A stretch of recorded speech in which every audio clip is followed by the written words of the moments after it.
your thoughts on just the Lady Vols this year, what Tennessee fans should expect. Obviously, it's never going to be like it was in the golden days, but Yeah. a respectable program right now. Your thoughts, you know more about it than me.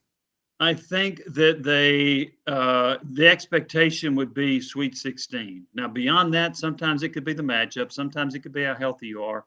I think Rakia Jackson is one of the 5 best players in the country. The Spears player that they got from Wake Forest, she averaged 19 points a game one year. She scored 20 in her debut. I think she's a great addition. I think Destiny Wells transferred in from, I think it was MTSU. Really good point guard. If they can get Tamari Key to play at close to the level she did before the blood clots, which is rebounding and defense, they don't need her to score much. Rebounding and defense. I mean, she's an all-time shot blocker at Tennessee.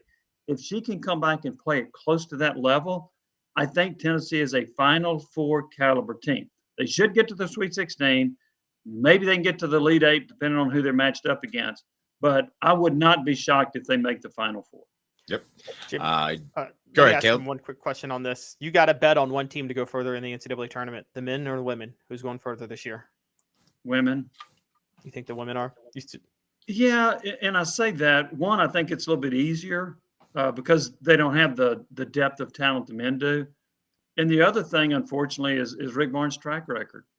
I can see the men getting to the Sweet 16, and it's hard for me to see them going past that because they haven't, except once in the program's history.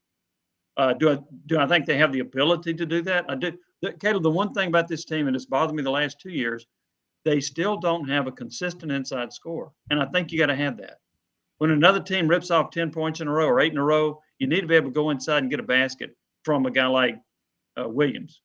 But they don't have that. Grant Williams could give you that, and that's one reason that was such an exceptional team. So I still think they're missing that inside piece, although maybe this Dalton Kennett can do that. He can score outside. Maybe he can score inside as well. I know he's a slasher, but they've got to have somebody to get a key basket, and typically from the inside, and I don't see that for Rick Barnes' team. Well, Vol fans think Connect is the white Vince Carter, so sorry. Portions of the program. Look out. Brought to you by Rick Terry Jewelry Design. They want to be your jeweler looking for affordable game day jewelry. How about the Fire Opals, a Tennessee tradition? RickTerryJewelry.com, RickTerryJewelry.com. So, Jimmy, if I ask you this, that not winning a championship is a major motivator for Rick Barnes, is just somewhat of a motivator or no motivator? You've been around him more than me. How much of a motivator would it be to make another Final Four and to actually win a national title to cap his very successful career? I think it's a tremendous motivator. He is a competitor. Behind his, a lot of times the even keel stuff that you see, I've seen him at practice sometimes. I mean, he's pretty rough on some of those players.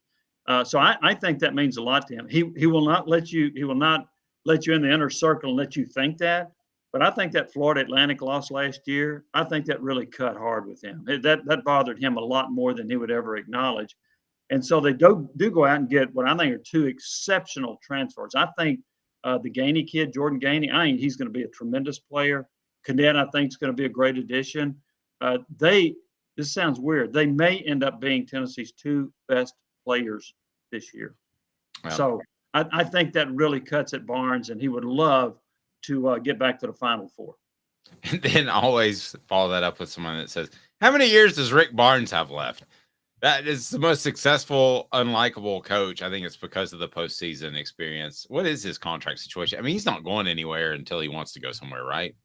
I agree with that. If I had to guess, I'd probably say 4 or 5 more years. Wow. Yeah. Why do you say wow? You think more?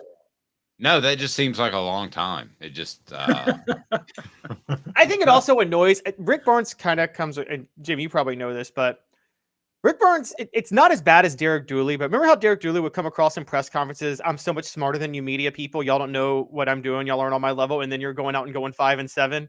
Yeah. And it just, I think it rubbed you. Rick Barnes sometimes gives off that vibe.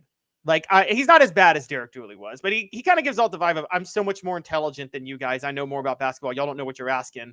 But it's like, okay, but we know what we're seeing, and you keep underachieving in the NCAA tournament. I think he's like a lot of coaches. He doesn't like to be second guessed. I think that's Yeah, very fair to say. Now, but it's annoying that they don't like to be second guessed. well, it's especially annoying that you don't want to be second guessed and you got a losing record, Dooley. Yeah. So, and then when he loses to Kentucky, I know that he said, "Oh, that's not a big deal. That's so what is Kentucky." Huh? He didn't understand the magnitude of losing to Kentucky. You don't lose to Kentucky at Tennessee. So, yeah, there are a lot of things Dooley didn't get. But yeah, I do think Barnes doesn't like to be second guessed. He doesn't like people questioning his strategy at times. I don't know that that's unlike a lot of coaches out there, but I do think there are times when you need to acknowledge that's a fair question. That is a fair question. What is the missing link in you getting to the Elite Eight or the Final Four?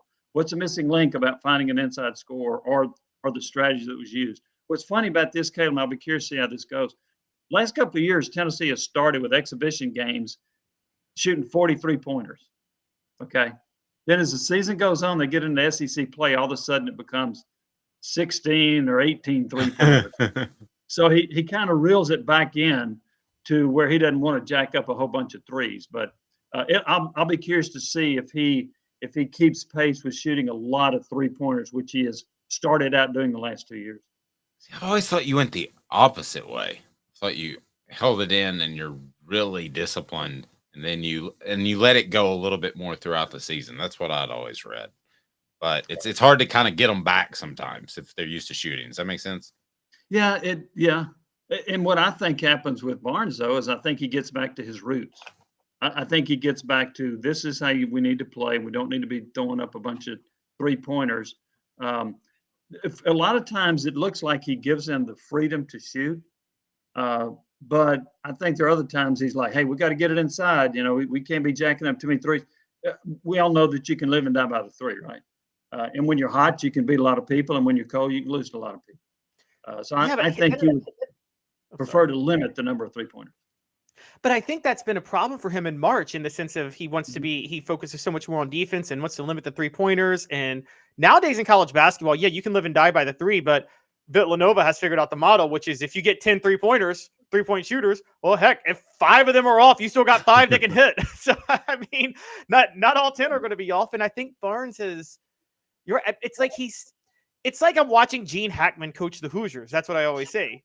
Coaching Hoosiers. It's like, it's almost, I think Rick Barnes sometimes is what I've always hated about college basketball, which is sometimes I see offenses are overcoached in college basketball. And Rick Barnes is the biggest culprit of that.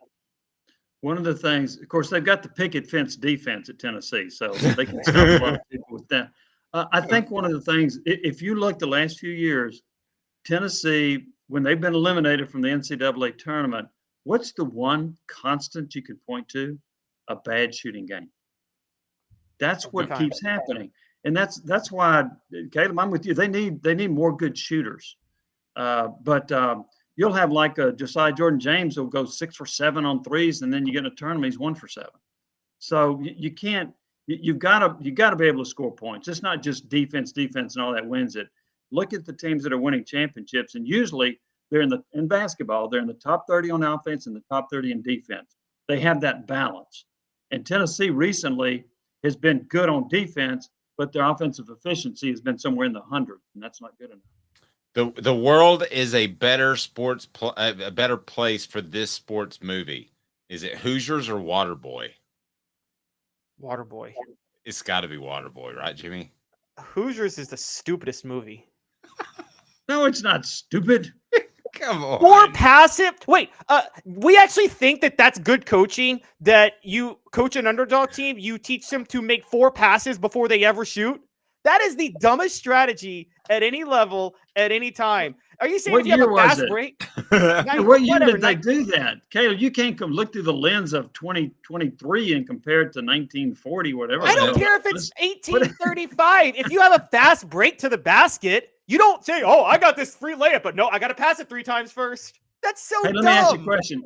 Did they win? They didn't win doing they that. win? That's why it's a dumb movie. It's a fake movie. That's not how they won No, it. it's not a fake movie. They actually did. I know the guy that was coaching that Muncie team. He was on the staff at LSU. His name was Jay McCrary. And he mandated 4 passes before they shot every time. I don't look. Remember now, Hollywood takes a lot of liberties. Yes. And that's we're not talking lot about the of liberties. story. We're not talking about the story. We're talking about the movie. The idea that if you have an undermanned team, you should call 4 passes before you set anything up. Usually in basketball, and this was true in the 50s, when you're undermanned, you don't want to be running half-court sets because you're undermanned. So you want to try to create easy buckets more than anything else. And that was true in 1959, and it's true now. Never is 4 passes before you shoot a good philosophy on offense. They won the championship, Caleb. Right. They won it all. They won it all. That was probably So the if greatest. Well, just think how good they'd have been if they limited to 2 passes per possession. instead of Yeah. 4. Or they added wow. a 3-point line. That'd have blown them out. That was and also when you're undermanned and undersized, you don't want a defense first philosophy because again, you're not going to be good enough defensively when you're undersized. So again, that's not how you win when you're undermanned and undersized in basketball. I think one of the Okay, things. I'm going with Waterboy. Yeah, whether it's That blindsided. Hoosiers movie was stupid. Yeah, whether it's blindsided or Waterboy, I think that you learn that there's a lot of things that are changed. And Rudy Well, in particular. absolutely. I can remember being on a Saturday show with, I think his name's Rudy Rudiger. The guy who did Rudy at Notre Dame. Oh yeah. For some reason you were filling in, somebody else had to be there and he was on the air, and I don't believe he got into Notre Dame. I'm just gonna go with that.